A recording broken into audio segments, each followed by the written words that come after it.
When I am dead, my dearest, sing no sad songs for me. Plant thou no roses at my head, nor shady cypress tree. Be the green grass above me, with showers and dewdrops wet. And if thou wilt, remember, and if thou wilt, forget. I shall not see the shadows, I shall not fear the rain, I shall not hear the nightingale sing on as if in pain. And dreaming through the twilight that doth not rise nor set, haply I may remember, and haply may forget. That was Christina Rossetti's song, 1862. And this poem has always been read as an expression of self-abnegation.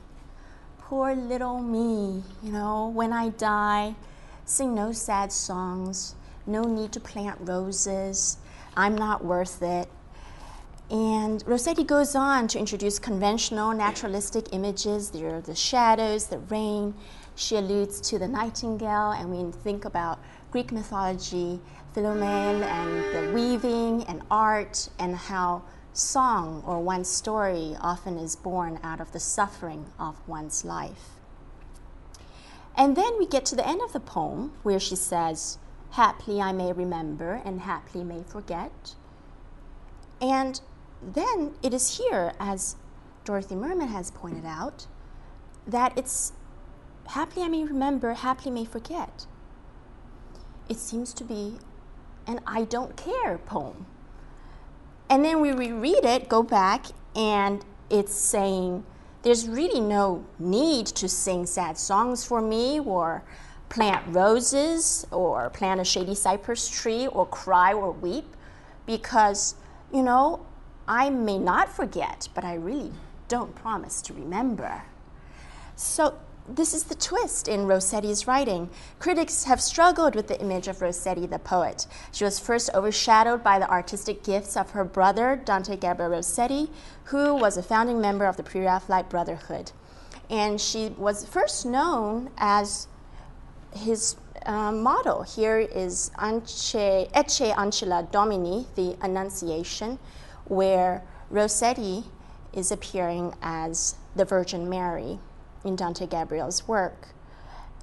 And here is the girlhood of Mary Virgin.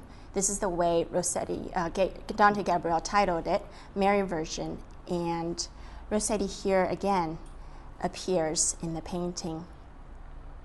Rossetti's most famous poem, Goblin Market, here we have Dante Gabriel Rossetti's engraving of the two sisters. This most famous poem, Jenny read as an enactment of Christ's sacrifice and the Eucharist. When John Ruskin took a look at it, he said to Dante Gabriel, really, your sister needs to learn scansion. And so this was kind of the critical kind of reaction to her at the very beginning.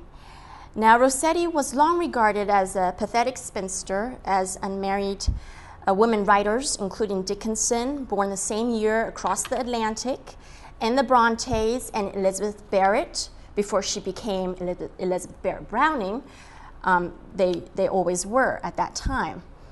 And we know from Rossetti's life that she turned down 2 marriage proposals, both because of religious scruples. And so when feminist scholars first began writing about her, about Rossetti's poetry, the poetry with such simple surfaces, but required a technical virtuosity so difficult to achieve, when they first began writing about this, they characterized her poetry as an aesthetics of renunciation. Renunciation, of course, being deeply embedded in Victorian culture, where we give up what we're most passionate about in deference to a higher calling. And so feminist critics noted the poems, their themes of self-repression and loss.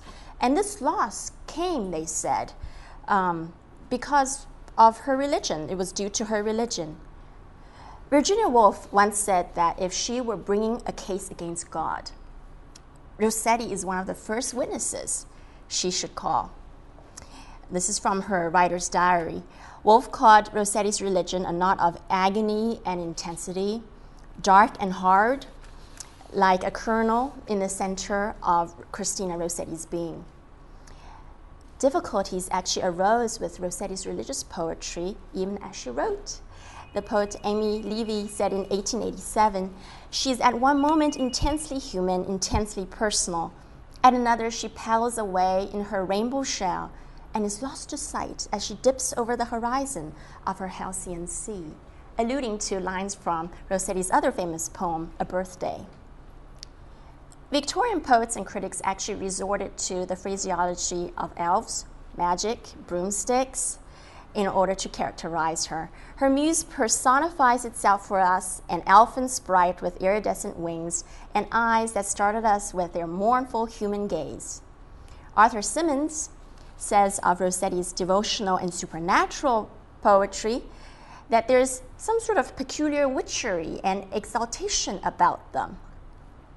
And these terms are actually tonally akin to Elizabeth Bishop's invitation to Marianne Moore to please come flying. And Michael Field's tribute, which initially deploys the respectable personages of Beatrice and Matilda, concludes with, "From safe recess as genius or as elf, thou hadst breathed joy in earth and in thy kind." This is their poem to Christina Rossetti. Whence originates the witchery and exaltation that Levy speaks of and to which Michael Field alludes? The answer, I'll suggest, partially lies in an exploration of Rossetti's poetic and religious background. And this begins with Tractarian religious influences and the related resources and conditions which inspired the production of her work. And this brings us to John Keble, who appears on your handout here. He wrote The Christian Year, 1827, and this was a book that was published. It went through 95 editions. It was a bestseller in the Victorian age. And from The Christian Year, I've extracted one of his poems, St. Peter's Day, and I've put it on the handout. Now, John Keble, besides being the Oxford professor of poetry and all that, he was actually the leading figure of the Oxford movement. I'm sure our colleagues here can tell us more about that. The Oxford movement is a religious movement, just very generally and reductively. A religious movement began in 1833, the same year that slavery was abolished in the British Empire. And it asserted that with the assertion of the apostolic authority of the Church of England. And this was in defiance of Parliament's reorganization of Anglican bishoprics in Ireland. And of course, that was the right thing to do. Ireland is predominantly Catholic. For Keble et al., however, the apostolic authority of the Church was being threatened, and this had to be reclaimed. And he and the Tractarians, termed the Tractarians because they published their religious discourses in something called the Tracts for the Times, they really wanted to hammer into the Victorian populace that this apostolic authority of the Church originated from Christ, commissioning the Apostle St. Peter to be the rock of the Church. And then from St. Peter, there's this passing on of the authority from one generation of clergy to the next. So St. Peter as a figure stands at the heart of the doctrine of the apostolical succession, and he signifies both spiritual authority and ministerial charge. The Tractarian emphasis on priestly prerogative implies clerical power as well as responsibility. Rossetti was brought up attending church services presided by reverends steeped in the Tractarian tradition.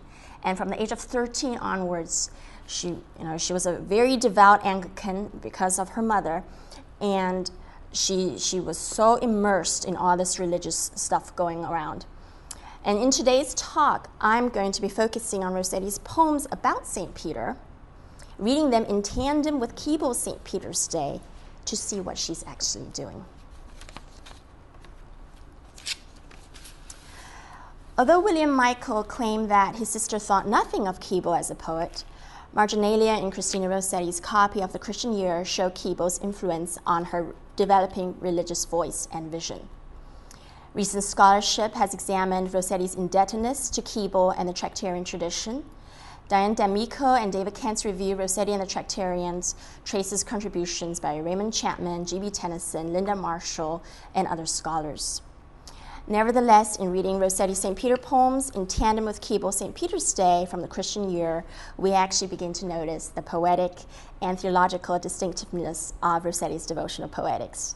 Whereas Keble emphasizes St. Peter's prerogative and power of apostolic responsibility as transmitted from Christ's divine commission, Rossetti emphasizes individual penitence and humility, inspired by St. Peter's denial of knowing Christ and Christ subsequently turning and looking at him. Rossetti transfigures this divine look, which appears in 3 stanzas in St. Peter's Day, if you look on your handout, into a moment of sustained encounter. She transforms it into a gaze. And I want to say that the gaze here that I'm talking about is not narrowly defined as what we're getting in a lot of the lit crit stuff. It's not about voyeurism and surveillance as much as it is now using, I think, David Morgan's terms from the sacred gaze, these relationships between seer and seen. Now, Rossetti connects her St. Peter poems through the gesture of turning and looking, which becomes, in analogical terms, an outward physical sign of an inner spiritual conviction of repentance. Now, in Rossetti's sacred poetry, the poetry offers a sense of renewed possibility for the individual and a certain sense of affection and comfort that her secular poetry really grants. Keble's objective for the Christian year, on the first page of the handout, was really to assist readers in bringing their thoughts and feelings into more entire unison with those in the Book of Common Prayer. Hence, Keble's St. Peter's Day, unsurprisingly, derives from passages commemorating St. Peter's Day in the Book of Common Prayer. And I'll just summarize that quickly for you. In the Book of Common Prayer, that particular day, it begins with a collect, which is a short prayer comprising an invocation, petition, and conclusion. And this begins with a supplication to God, who had commanded St. Peter to feed his flock, to make all bishops and pastors diligently to preach thy holy word, and the people obediently to follow the same. And the next section for the epistle is taken from the description of Peter being released from prison by an angel in Acts 12. And the final section is Matthew 16, which narrates St. Peter's recognition of Jesus as the Christ, and Jesus giving him the name Simon Peter, the rock upon which he will build his church, an image that we'll return to later on in this essay, and also to whom he will give the keys of the kingdom of heaven. So taking a look at Keble's St. Peter's Day, we see that it begins with a spiritual affirmation of Peter. So his reinstatement by Christ, through Christ asking him, "Do you love me?" 3 times, immediately follows the allusion to his denial of knowing Christ thrice. "Thou thrice denied, yet thrice beloved, watch by thine own forgiven friend. In sharpest perils, faithful proved, let his soul love thee to the end." This is what modern critics have termed Wordsworth plus water. Okay, what is important for Keble is the knowledge that St. Peter was forgiven by Christ and that Christ continued to watch, 9:2, over him in prison. Keble's theological emphasis, like the Book of Common Prayer, is on Christ's forgiveness and on St. Peter's ecclesiastical authority and apostolic responsibility. His earthly task of shepherding Christ's flock is symbolized by the pastoral staff, the keys of heaven. We look at the last stanza of St. Peter's Day. Keble attributes St. Peter's spiritual strength and capacity for tears to the one look that lives in him and endures crosses and wrongs wherever he rove. The divine look derives from Luke 21:61. "The Lord turned and looked straight at Peter. Then Peter remembered the word the Lord had spoken to him, 'Before the rooster crows today, you will disown me 3 times.'" After Peter's denial of Christ, Christ's look prompts him to renew his spiritual allegiance. thy call to win him to himself and thee, and also softens Peter's remorse, sweetening the sorrow of his fall, which else were rued too bitterly. Unlike Keble, Rossetti's emphasis is not on apostolic responsibility, but on repentance and forgiveness. Her St. Peter poems also find their catalyst in Luke 21, but here the divine look is turned towards the speaker instead of St. Peter. And in Vigil of St. Peter, the speaker invokes the divine look to connect her with Christ in the here and now. And so if we go to page 2 of our handout, we see the first poem, Vigil of St. Peter. O Jesu, gone so far apart, only my heart can follow thee. That look which pierced St. Peter's heart, turn now on me. Thou who dost search me through and mark the crooked ways I went, look on me, Lord, and make me too thy penitent. Here Keble's kindly glance turns keen and penetrating as Rossetti's speaker implores Christ to look on her in a moment of sustained encounter. That is, to gaze upon her despite the spiritual distance between them. Gone so far apart, only my heart can follow thee. The divine gaze gathers renewed force in Rossetti's second stanza as echoes of the Davidic psalm, O Lord, thou hast searched me and known me, Psalm 139, actually reverberate in thou who dost search me through and mark the crooked ways I went. The stanza ends with a plea for spiritual scrutiny similar to Psalm 139, search me, O God, and know my heart. Try me and know my anxious thoughts, and see if there be any offensive way in me, and lead me in the way everlasting. The Vigil of St. Peter, alluding to the devotional watching occurring on the eve of St. Peter's Day, becomes an occasion for Christ to watch the speaker poet. The penetrating scrutiny of the divine gaze inspires fear, even as the final lines, look on me, Lord, and make me too thy penitent, remind Christ of his ultimately gentle treatment of St. Peter, despite his human fallibility. In Rossetti's devotional prose, and she wrote a lot of devotional prose, sometimes hundreds and hundreds of pages. Swinburne got through them, and then he said, aha, I finished.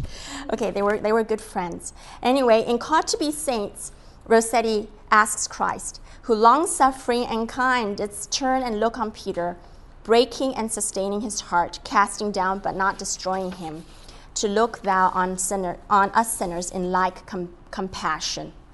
Thus, although at first glance the divine gaze may be fearsome in its aggressive energy, the gaze that Rossetti beseeches does not petrify its object.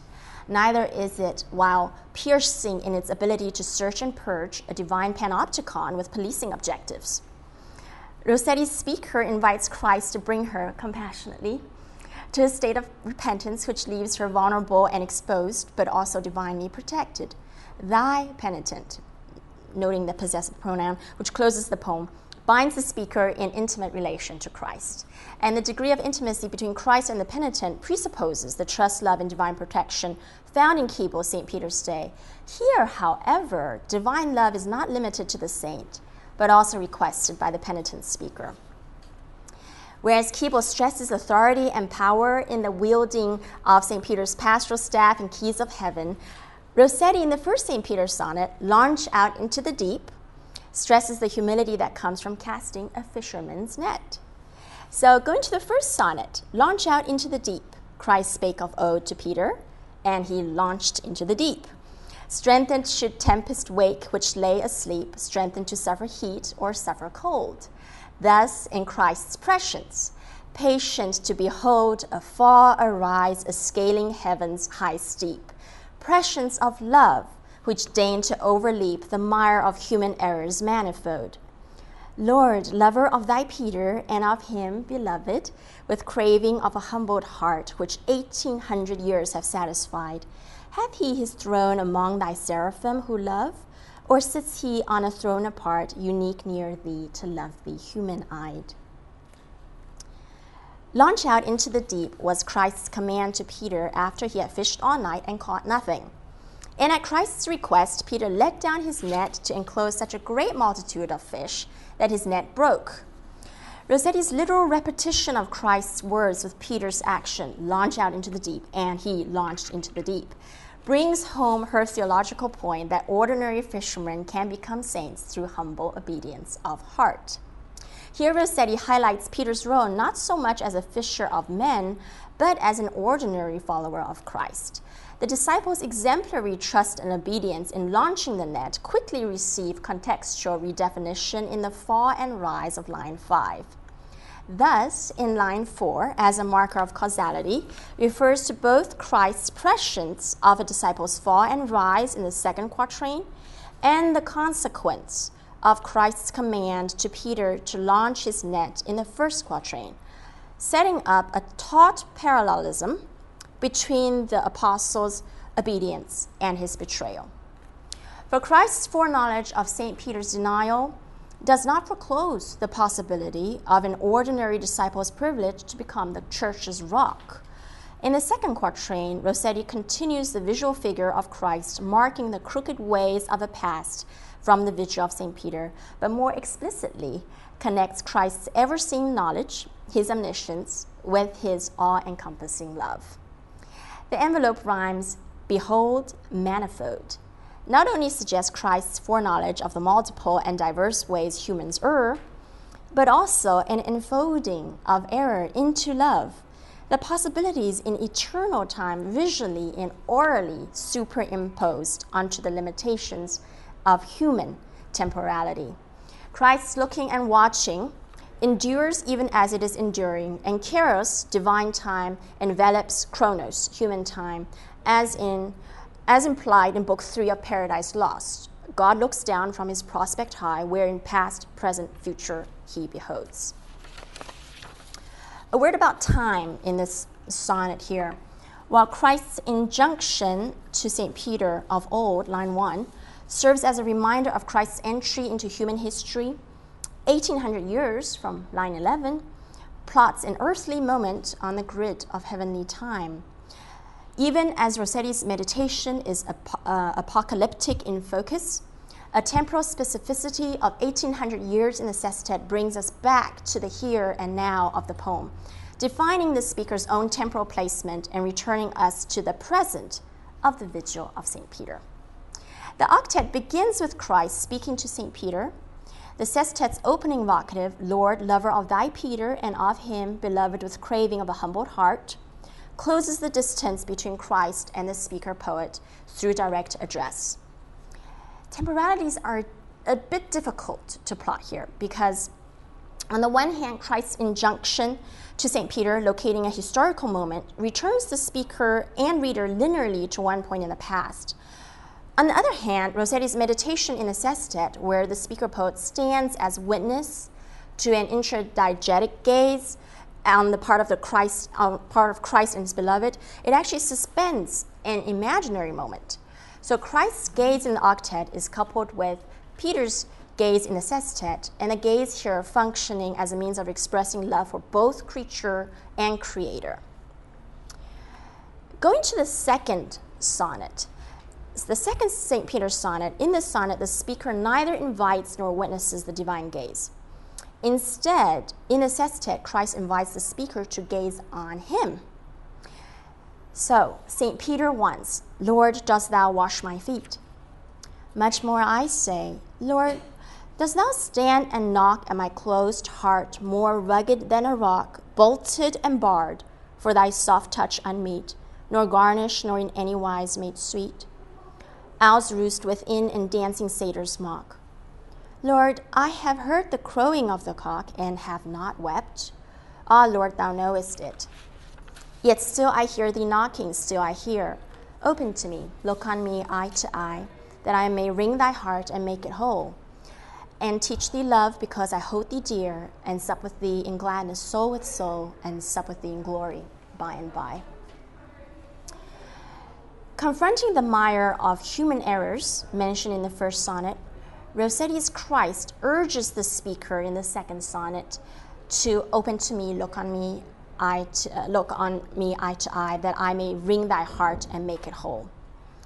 Keble also evokes the power of Christ's look to win him, in other words, St. Peter, to himself and thee.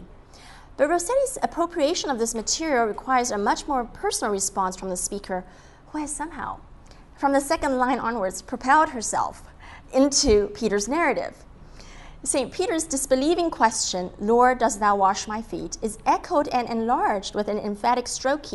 Much more, I say, Lord, dost thou stand and knock at my closed heart more rugged than a rock?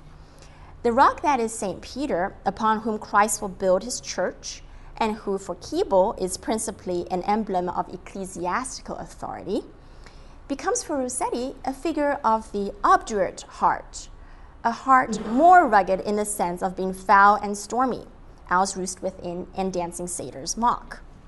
Line 6. Rossetti's heart remains more rugged than a rock in another sense, too.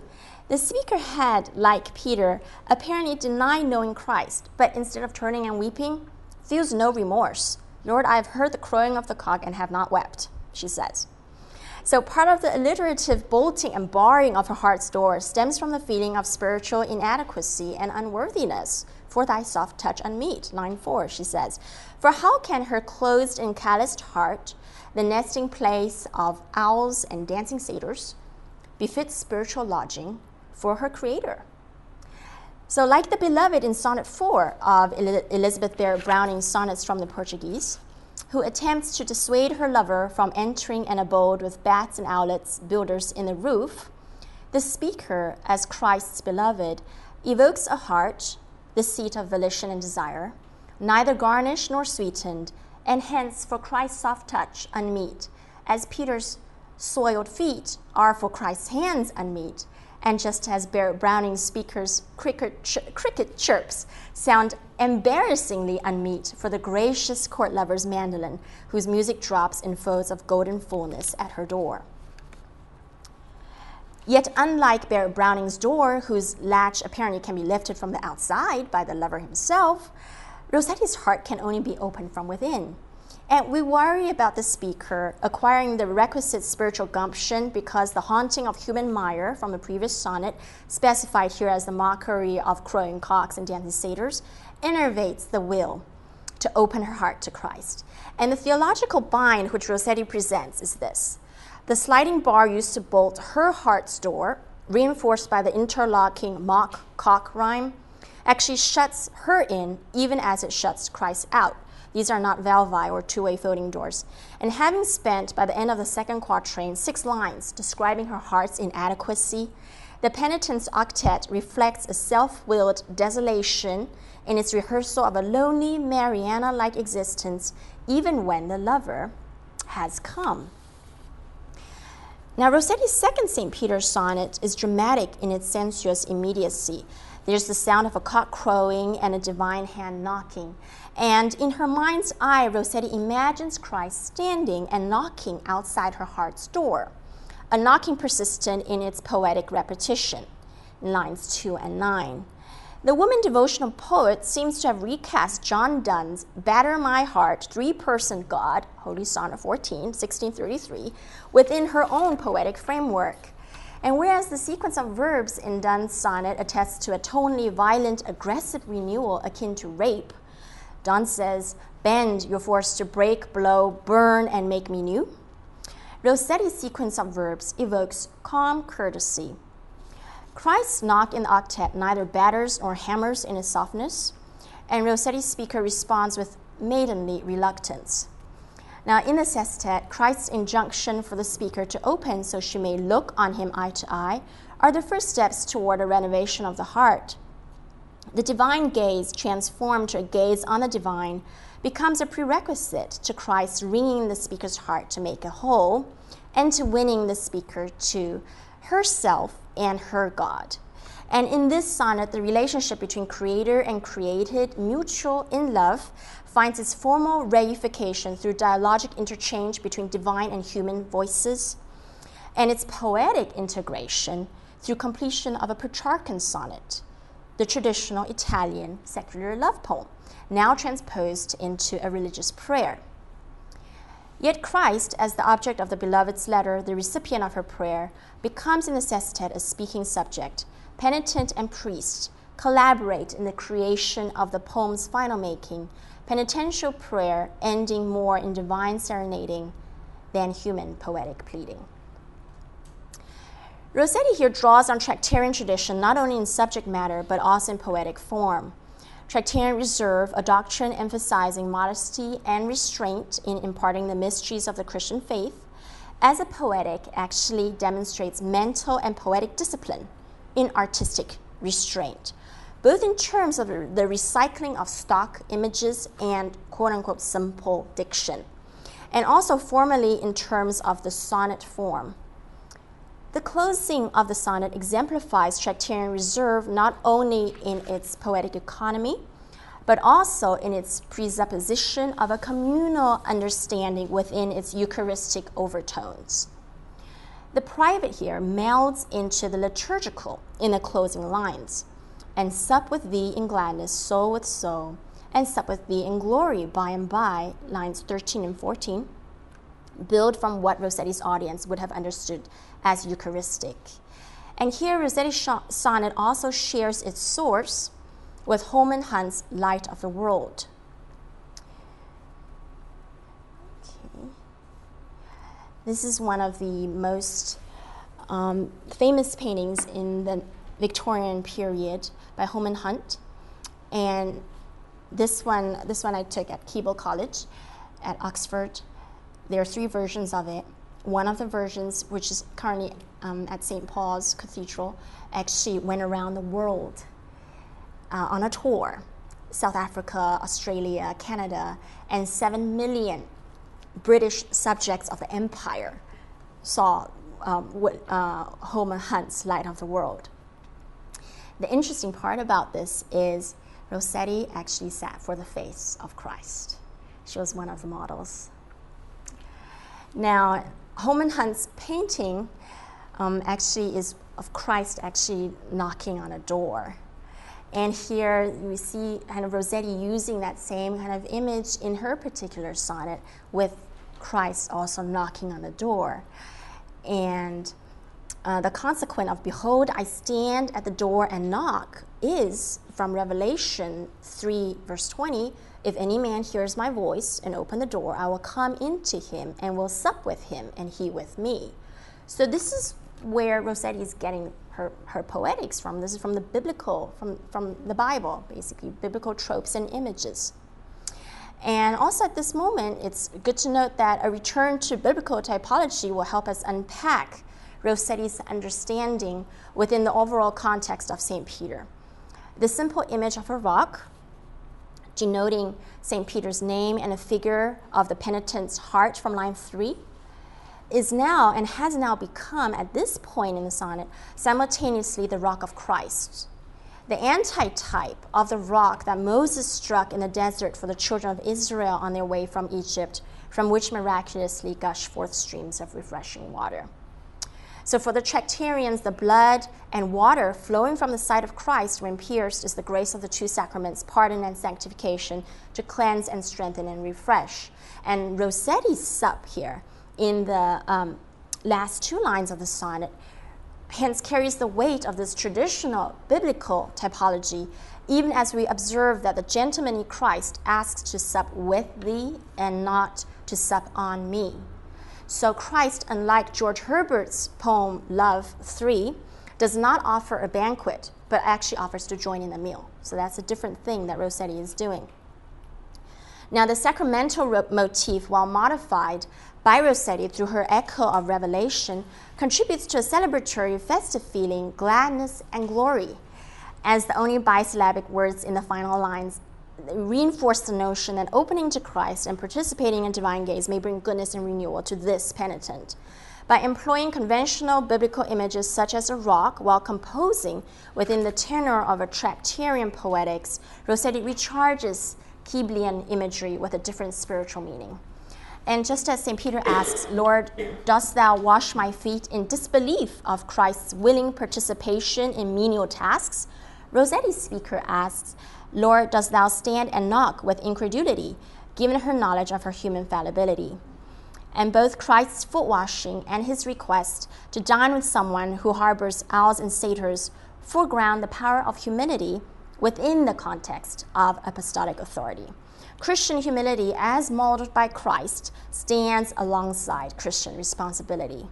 And in the possibility of shared goodness and glory between Christ and the penitent, we recall that Christ is lover of thy Peter, 1 St. Peter sonnet, line 9, but also lover of the female penitent, whose sense of spiritual self-worth and acceptance has been already granted. In this instance, St. Peter's relation to the poet-speaker stems actually from her relation to Christ. As Rossetti utters elsewhere in her poetry, but what to me were Peter or were Paul without thee, fame or friend, if such might be. In Rossetti's devotional poetry, face-to-face communion, as evoked in this sonnet, is a means to restoring a sense of self-worth and spiritual worthiness, an encounter expressing mutuality in love and affection, absent from secular sonnets that she wrote, like In an Artist's Studio. 1856, In an Artist's Studio. Just quoting a very short portion of it. He feeds upon her face by day and night, and she with true kind eyes looks back on him. Fair as the moon and joyful as the light, not wan with waiting, not with sorrow dim, not as she is, but was when hope shone bright, not as she is, but as she feels his dream. The woman's face feeds the artist's scopophilia, not as she is, but was when hope shone bright, not as she is, but as she feels his dream. The off-rhyme dream orally foregrounds the consequence of an objectifying male gaze. The model's face as an image reduces queen, girl, saint, angel to the one face, the one self-same figure. And dream here provides the only consolation for the implied dimming of hope, and does so simply by arresting an earlier time when hope shone bright. Dream also implies an entirely retrospective solace without the prospect of transformation and redemption that occupies Rossetti in the devotional poetry. Rossetti's secular sonnet, like the artist's canvas, frames a male fantasy. But in the second St. Peter sonnet that we just read, the divine gaze overrides the ossifying male gaze because the gaze here becomes truly reciprocal. While the woman in Rossetti's secular poems is often trapped and frozen as model or as witness, in the religious poems, the gaze is reciprocal. The divine gaze, however, does not seek to fuse and annihilate the creature, but to fulfill the spiritual appetite, returning us to the Tractarian yearning for the divine as articulated by Rossetti, who looks on thee, looks full on his desire, who looks on thee, looks full on very love. In reflecting upon St. Peter's spiritual primogeniture as the first apostle named, Rossetti focuses her devotional poems on neither St. Peter's position of peaceful bliss nor his position of authority. Instead, we've seen in the St. Peter sonnets that Rossetti focuses on Peter's obedience to Christ's command to cast his net and on his inquiry about Christ's servant-like gesture of foot washing. Furthermore, in both the Vigil and the second sonnet, vignettes of St. Peter's narrative launch Rossetti's own penitential prayers. Now, in this last St. Peter poem, Rossetti drives home her response to the figure of St. Peter by focalizing the poem through the saint's point of view. St. Peter is the type for the ordinary Christian in his spiritual vacillations as a humanly weak and fearful follower of Christ. I followed thee, my God, I followed thee to see the end. I turned back flying from Gethsemane, turned back on flying steps to see thy face, my God, my friend. Even fleeing from thee, my heart clave to thee. I turned perforce constrained, yea chained by love which maketh free. I turned perforce and silently followed along thy course. Lord, dost thou know that I was following thee? I, weak and small, yet thy true lover, mean though I must be, sinning and sorrowing, dost thou see? O Lord, thou sowest all. I thought I had been strong to die for thee. I disbelieved thy word of warning spoken patiently. My heart cried, oh, that be far from me, till thy bruised heart I grieved. Once I had urged, Lord, this be far from thee. Rebel to light, it needed first that thou shouldst die for me wherever I could plumb and see love's lovely depth and height. Alas, that I should trust myself, not thee, not trust thy word, I, faithless slumberer in Gethsemane, blinded and rash, who instantly put trust but in a sword. Ah, Lord, if even at the last in thee I had put faith, I might even at the last have counseled me, and not have heaped up cruelty to sting thee in thy death. Alas for me, who bore to think on thee, and yet to lie, while thou, O Lord, didst bear to look on me, goaded by fear to blasphemy, and break my heart and die. No balm I find in Gilead, yet in thee, nailed to thy palm, I find a balm that rings and comforts me, balm wrung from thee by agony, my balm, mine only balm. O blessed John, who standeth close to thee with Magdalene, and thine own mother praying silently, yea, blessed above women she, now blessed even as then. And blessed the scorned thief who hangs by thee, whose thirsting mouth thirsts for thee more than water, whose eyes see, whose lips confess in ecstasy, nor feel their parching drought. Like as the heart, the water brooks, I thee desire. My hands I stretch to thee. O kind Lord, pity me. Lord, I have wept, wept bitterly, I driest of dry lands. Lord, I'm standing far, far off from thee. Yet is my heart hang with thee upon the accursed tree.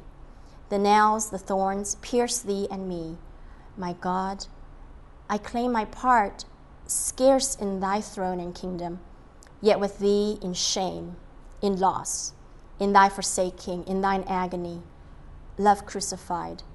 Behold even me, me also bear thy cross. This last poem, ending with St. Peter's willingness to bear the shame and loss of the cross, focuses neither on the triumphant springing forth from the cross in Keble St. Peter's Day, nor St. Peter's part in Christ's throne and kingdom. Instead, it points forward to St. Peter's martyrdom, focusing on an apostle's reenactment of Christ's sacrifice. In Christian tradition, St. Peter was nailed upside down on the cross. A willingness to be with Christ in his shame, not merely in his glory. The penultimate stanza, with Peter standing far, far off from thee, circles back to Rossetti's vigil of St. Peter, where the penitent has gone so far apart from Christ that only her heart can follow him. Here, Peter's heart hangs with Christ on the cross. For Rossetti, the divine commission in apostolic succession will bring with it power and spiritual authority, simultaneously offers a spiritual challenge of faithfulness to Christ in his shame, and an attendant humility that stems from a profound awareness of one's human spiritual weakness. Beginning with St. Peter scrambling to catch up with Christ after the episode in Gethsemane, the poem's rhythms and repetitions, I followed thee, I turned back, evoke a fast-paced flying forth after Christ in an effort to see thy face, my God, my friend. Spoken in the first person, the scene depicts St. Peter's emotional and spiritual vacillations from the time of Judas' betrayal to the crucifixion.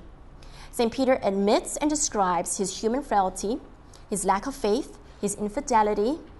With dramatic intensity, the triumphs and joys of wielding pastoral staff and kingdom key are altogether absent in this poem. St. Peter as speaker arises from a state of unworthiness, similar to that of Rossetti as penitent in the second St. Peter sonnet. The difference lies in his spiritual transformation. For like Rossetti's speaker, St. Peter was also the driest of dry lands, yet now he has learned to weep. Lord, I've wept, wept bitterly, I driest of dry lands, is powerful in its metaphor of a dry land weeping, the paradox of a collocation of figures where both weeper and dry lands stand in for St. Peter simultaneously. The rock of St. Peter here yields water.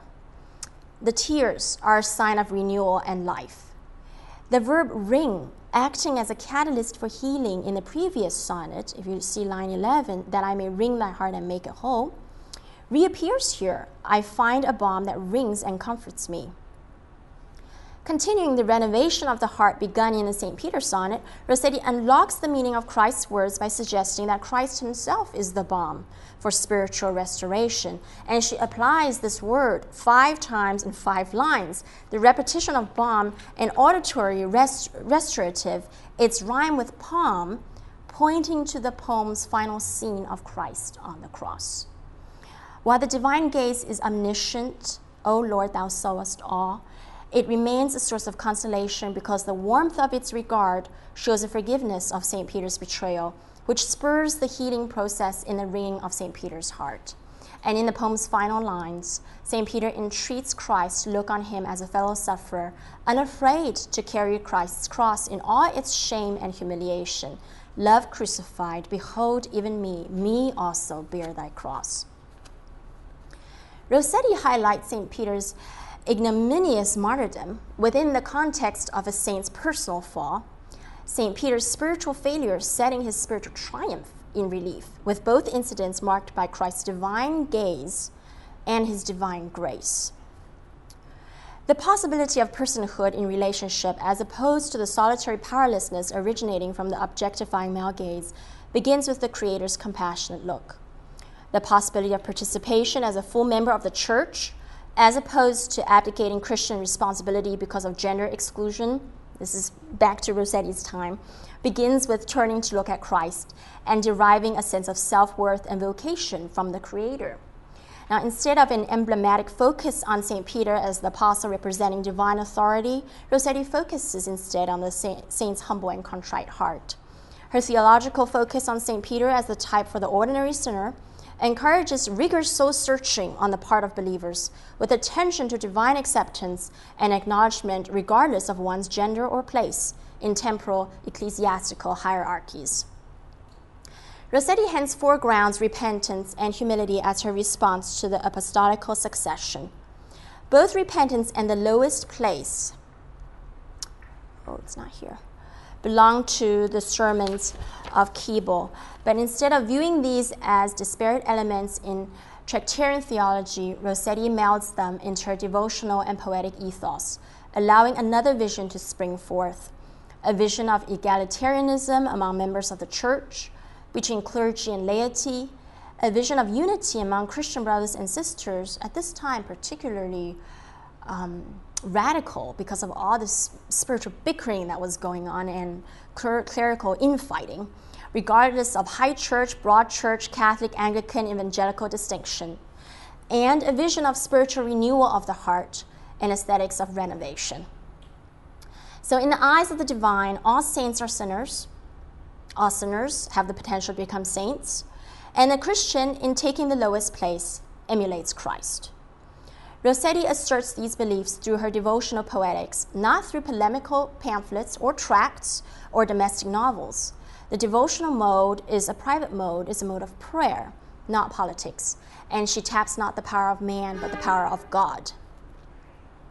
While gender constraints barred Rossetti from being part of the Pre-Raphaelite Brotherhood as an artist and from the Oxford Apostolic Brotherhood as a priest, devotional poetry provided a channel for her poetic and theological expression. And devotional poetry as a poetry set apart for sacred purposes was a gift which Rossetti herself set apart for her God, the first fruits of her poetic harvest. In arranging her poems for verses, 1893, from which we actually get the St. Peter sonnets, Rossetti herself copied the poems afresh by hand to save all expenses to the society that was publishing the poetry. And for this last slide, I have her own handwritten manuscript here, where this is the last part of the St. Peter poem. Love crucified, behold even me also bear thy cross. And I went to Canterbury to look at these manuscripts, Canterbury, England. She was actually suffering from breast cancer, and it was very painful for her to copy these poems out. And she had surgery the same year, 1893, and she died in 1894. Rossetti's attitude towards these devotional poems was actually the same as towards the poems she contributed to Reverend Shipley's anthology on Tractarian poetry when she was in her early 30s. What she said was, "What I give, I give."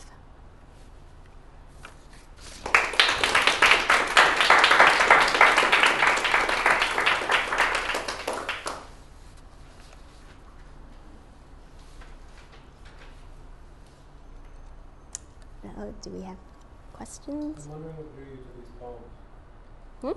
I'm wondering what drew you to these poems, why you decided to study them. Christina Rossetti or these St. Peter poems? These particular St. Peter poems? I mean, Rossetti herself, the poems themselves are extremely, extremely beautiful and crafted. I mean, she says that, oh, I write from impulse and simplicity and earnest, just the spouting forth of poetry without kind of premeditation was the norm. You're supposed to say that as a Victorian woman poet. But you can just see the extreme craft and the detailed intricacies of the poetic texture itself. So I guess the intellectual brain inventions, if we were to use George Herbert's phrases, the brain inventions of her poetry. And they're just beautiful. They're beautiful poems. I mean, I think Isabel Armstrong once said that her poems about the wind drew her to Rossetti, and she was like, this is the finest poet. And for me, for Rossetti, I just find the poems, they draw me, they really touch me. Yeah, so there's an emotional level as well as an intellectual level. There's an intellectual and theological level that obviously draws you as well, right? Yeah. It wasn't entirely clear to me what that was. I mean, at the end of your talk, it was about her making essentially a room of her own, is what Virginia Woolf would have said she needed, I think. Was that what drew you to this, the way that she makes a kind of space for herself in the institutional framework or the cultural framework? Of course. Of course. Is that, that's one of that would be one of the things. I mean, there are multiple, working with multiple levels here, and I can give you many answers. That definitely is one where she's working. She highly respected the Anglican clergy, high church clergy, although she got along with everybody, and she has a poem on Cardinal Newman as well, calling him the weary champion of the cross. So in a time where there was a lot of sectarian bickering, she was basically non-sectarian. Okay, so that was one thing. Her vision and her own personal theology that she melds from the Tractarians is actually also something very unique and radical for her time. And so some people have termed her theology a feminist theology. So some people read it that way. I see it more as if she takes elements and she turns them a little bit. Like St. Peter, she's not focusing on his power so much more as in his repentance and his denial and his being able to get back up again. Do you find her theology attractive? I mean, personally? Personally, do I find her theology? Do you find her theology attractive? Do I find her theology attractive? Well, her theology does offer a vision where she speaks for the dispossessed. Okay, she's very much aware of suffering. She's very much aware of suffering, and her theology offers some sort of redemption and hope. So there are possibilities of that. Even when she's writing about the natural world that is suffering, and her time, of course, was Victorian science, Darwin and Lyell and all those people, Chambers, Huxley, and all those people. So she's working within a time period too that was there was just so much knowledge and information and new stuff going on, and yet she still somehow retained this simple faith, which she melded and created in a very complex time. I was interested, of course, because I'm a 17th century specialist. I was interested in your comparisons to both Donne and Herbert. And you would know more about that. Well, no, I know a bit. Of course, with Rossetti, what I'm familiar with is the Goblin Market. Yes. So I loved the phrase where you said she's remaking the Donne sonnet, making it. Your phrase was calm courtesy, which was a lovely phrase. But I wonder a little bit about it. Do we know anything about her engagement with these poets? Does she know Donne and Herbert? And then also, part of why I ask is because, of course, the reputation of Donne is that there are the two Donnes, right? There's Jack the Rake, and then there's, the religious Donne. Yes. And I'm very struck by the split that you're showing us in Rossetti between the Goblin Market, which is not this Rossetti on the surface, and whatever we're getting here. Can you talk a little bit about those two different Rossettis? Can I add to that question? Good. Is it okay if I first? Is it okay? Okay, there are multiple questions here. Can I just sort of answer her question and then you? Okay. Well, there are multiple things I can say, and I think the first thing I would want to point out is that for Rossetti, she loved George Herbert, and George Herbert's volume made its way into her home, into the Rossetti home, and she was reading it. She copied poems from Herbert, and so you're really onto something there where you pick up the stylistically. There's definitely something. Okay. Yeah. So George Herbert, and also, the temple, and the way Herbert also has a very concise, kind of economical way of writing, and so that was also part of it. This is really different than Herbert. Oh yes, of course, yeah. Of course. But she definitely was influenced by Herbert. Yeah. And as for John Donne, I don't think there has been we don't have a lot of evidence for that, but maybe something will come up. But Yeah. do you think she sees a continuity between the sensual poetry of the Goblin Market and this poetry of, I don't want to call it a poetry of self-abnegation because I think you've moved us past that a bit, but what's the connection between those two? Multiple levels, actually.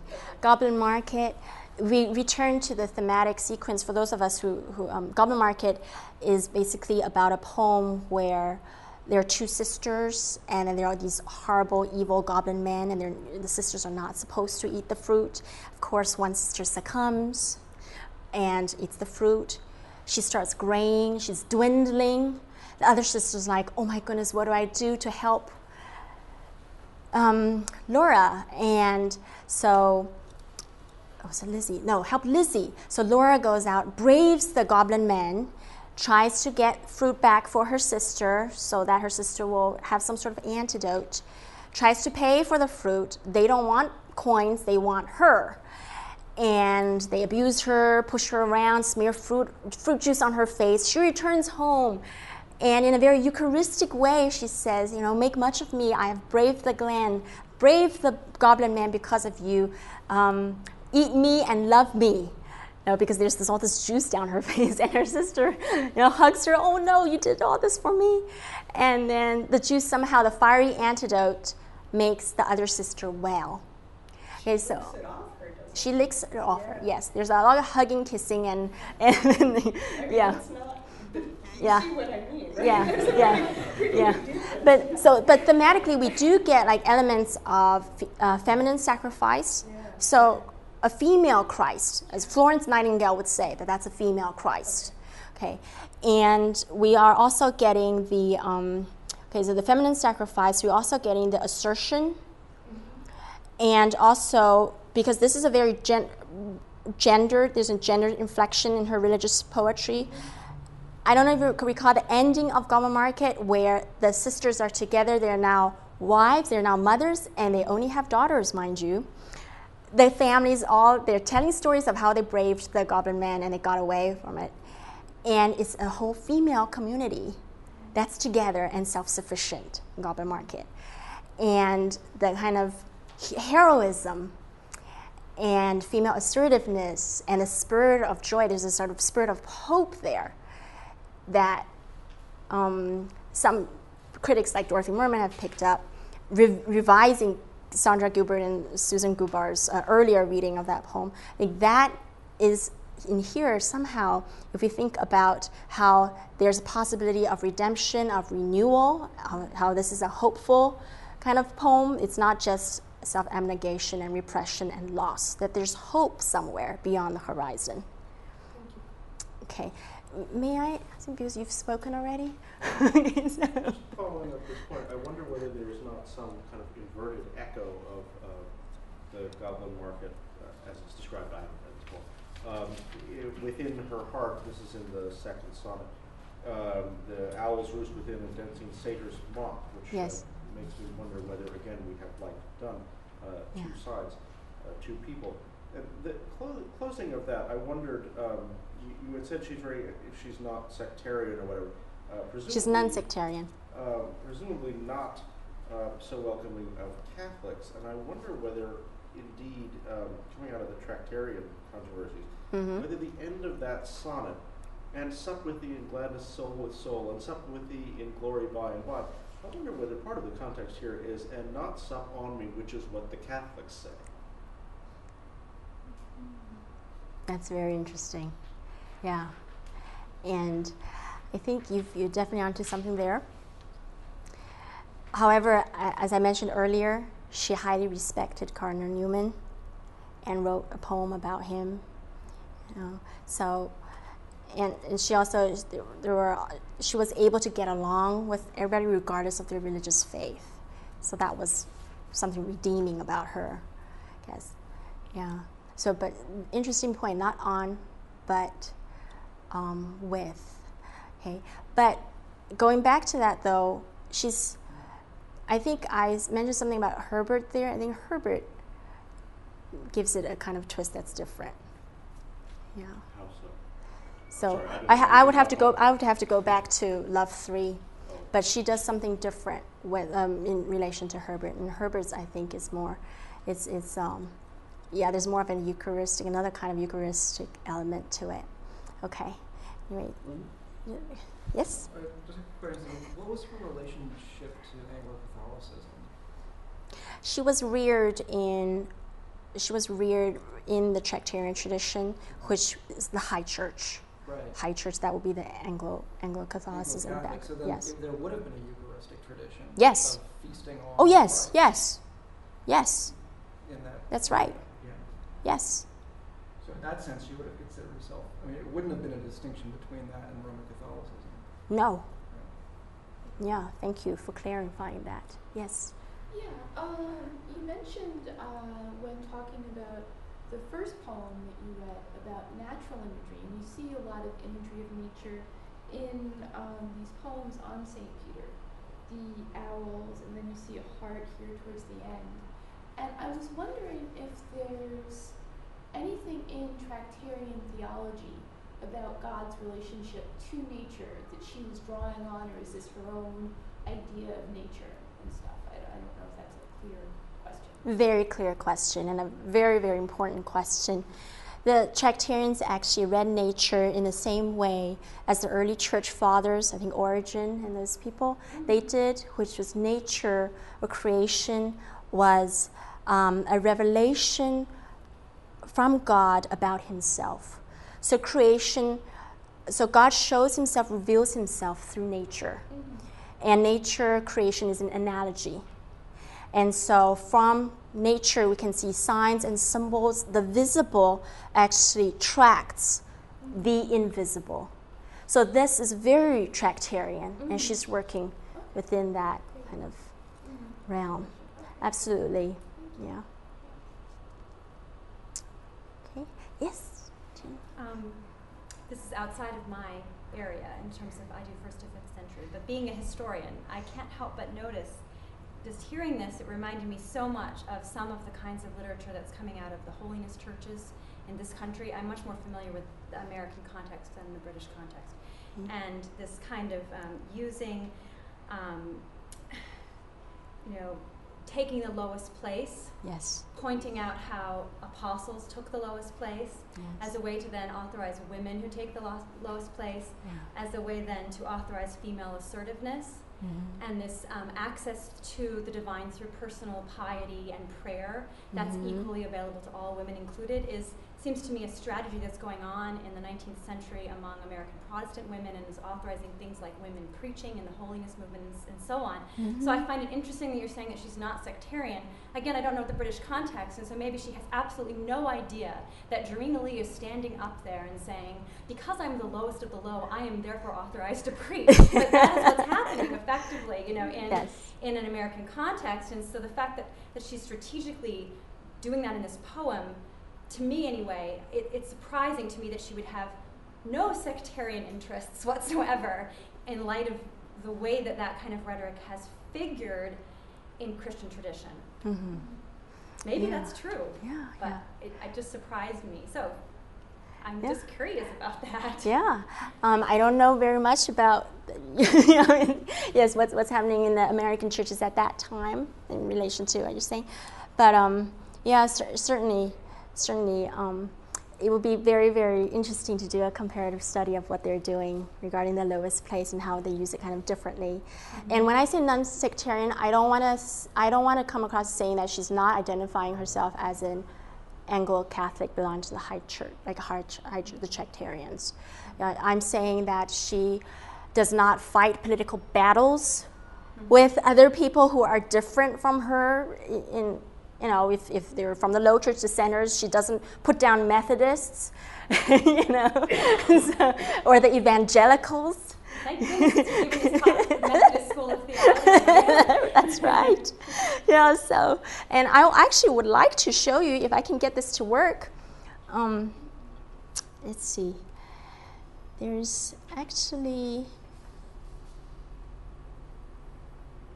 yes.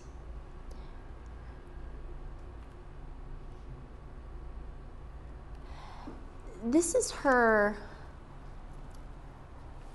is the Rossetti family grave, and I think everybody's here except for Dante Gabriel. And Rossetti is buried here, and she had inscribed on her tombstone, the lowest place.